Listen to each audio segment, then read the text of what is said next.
Hello, The One and Only Family by Catherine Applegate. Morning Meeting. Each morning, rain or shine, I check in with my troop, and today is no exception. We gather informally, spread out here and there, but everyone listens attentively to what I have to say. My father used to do the same thing. I remember him leaning against a towering eki tree, the troop taking in his every word. He seemed impossibly big, impossibly strong, invincible. Of course, back then, I'd never seen a poacher's gun. I talked to the troop about Kenyani and Tuma. I explain why the vet has been checking everyone so carefully. I tell everyone not to worry, that things will be fine. Then, as always, I ask for news of any problems. Hockey, one of the blackbacks, reports another stolen piece of cantaloupe. He blames Adumu. Adumu, the other blackback, scowls. We have plenty to eat here, I remind everyone. No one goes without. I pause. This is not the circus, not the jungle, I state pointedly at Adumu. Understood? Adumu lowers his head. Yeah. Excuse me, I say. Yes, sir, he says. He makes a fear grimace, a submissive bare teeth grin to make it clear he knows I'm the boss. I relax my body to signal we are done. Let's have a good day, everyone, I say. Rajie reaches for my hand and pulls hard. Daddy, you're the boss, right? She asks. So Aduma has to listen to you or he gets in big trouble? Your daddy is the silverback, says her older playmate Kudzu before I can answer. That means he's in charge. But what about Maya and the vet and the other keepers? Rajie asks, yanking on my other hand. Are they bosses too? They're another kind of boss, I reply. I don't understand, says Rajie. Kudzu giggles. Me either. It's complicated, I tell them. Silly daddy, Rajie says as she and Kudzu dash off for a game of chase. It's complicated. How often, I wonder, have I said that since becoming a grown-up? Different. Rajie settles in my lap, finally weary. I've checked on Kenyani and Tuma several times during the afternoon. They're napping peacefully. Daddy, tell me a story, Rajie says. Her voice is subdued, and I wonder if she's getting sick too. Are you feeling okay? I ask, touching her nose. Yeah, I miss Tuma and Mommy. They'll be better before you know it, I say. What kind of story would you like? I grab a stick so I can add illustrations in the dirt. Rajie scratches her head. A story about when you were little in Africa, and did you have any brothers or sisters? I was afraid this question would come up someday. I had a sister, I answer. A twin sister, like your Tuma's twin sister. Her name was Tag. Does she live here in the park? No, I say. She's somewhere else now. Where? Rajie presses. I'm not sure, I say vaguely. In Africa? Were you and Tag ever sick? I try to dredge up memories from that time. I do remember a cousin who got very sick, I say. He ate some berries that were poisonous. Rajie's eyes go wide. And then the vet came? No, in Africa we were on our own. There were no vets, no humans. Her eyes go even wider, dark pools of disbelief. You mean there aren't any humans in Africa? I smile carefully. I draw a baby gorilla with my stick. No, there are many humans, but in the wild... I pause, suspecting I should stop. In the wild, gorillas and humans are separate, usually.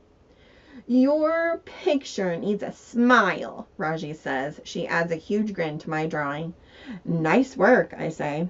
Daddy, are the Africa gorillas separated by gas glass? Rajie puts squiggles on the edges of our drawing.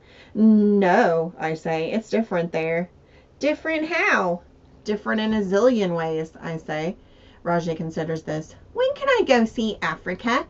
How do I answer a question like that? I stand, reach for Rajie and ask, how about some pop drops?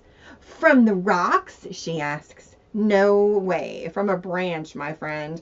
Rajie is already running toward her favorite tree. One thing about little ones, they are easily distracted.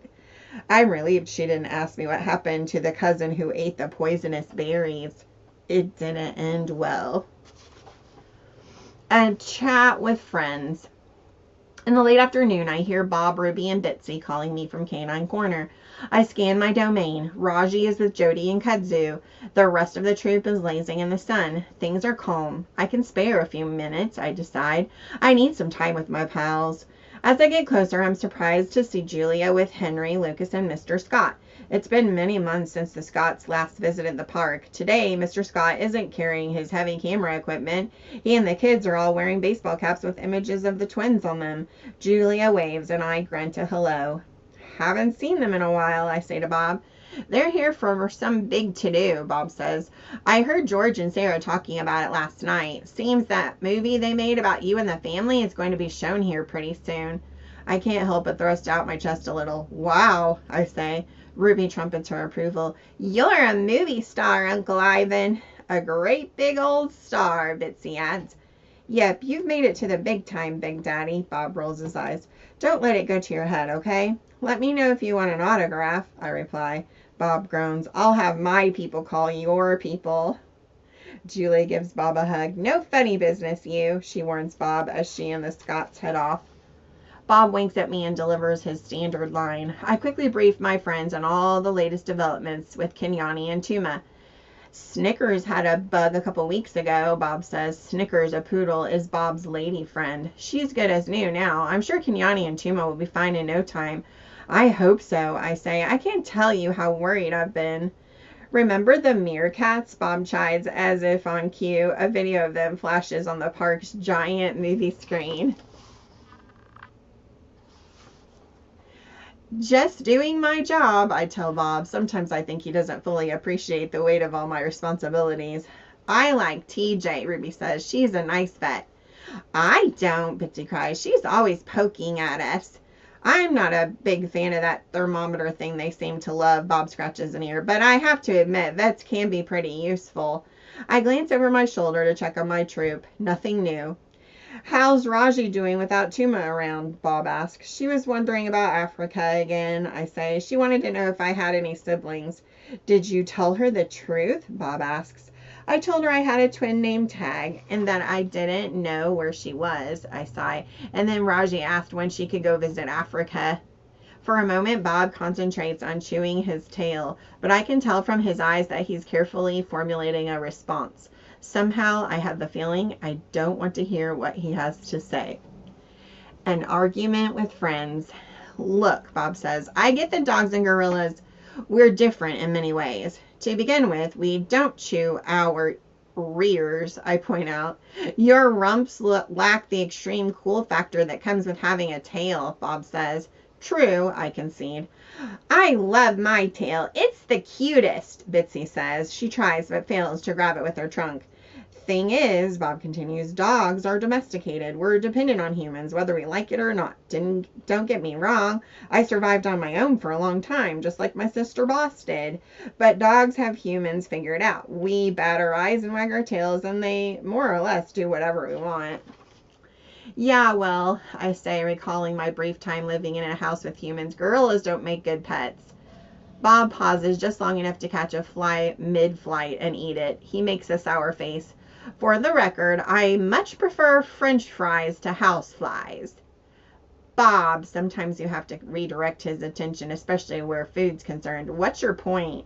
Well, in a way, here at the park, you're dependent on humans just the way I am, Bob says. Same with Ruby and Bitsy. So, I ask.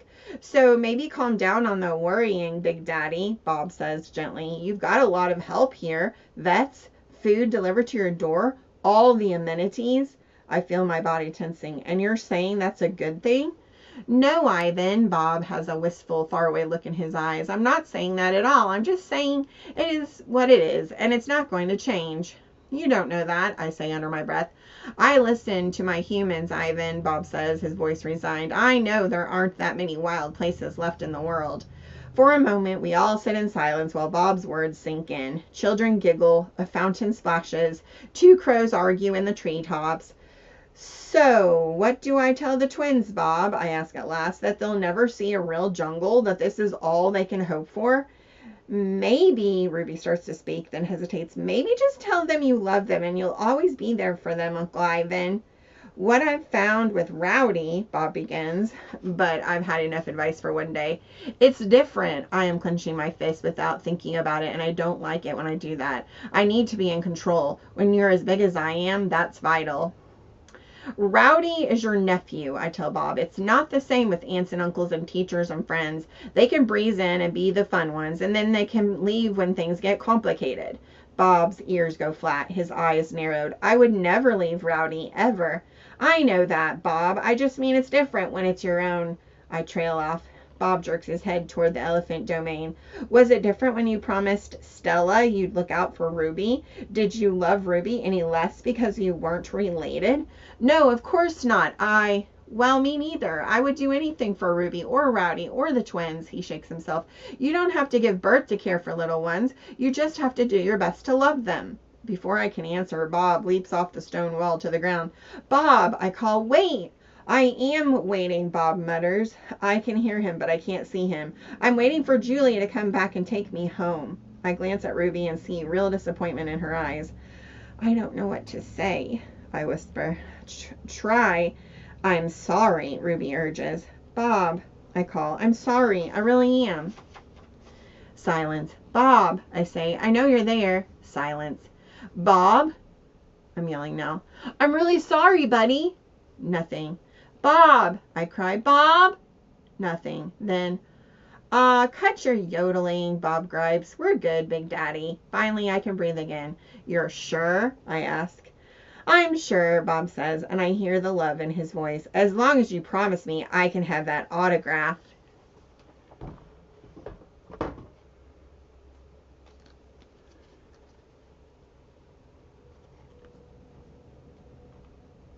Goodbye.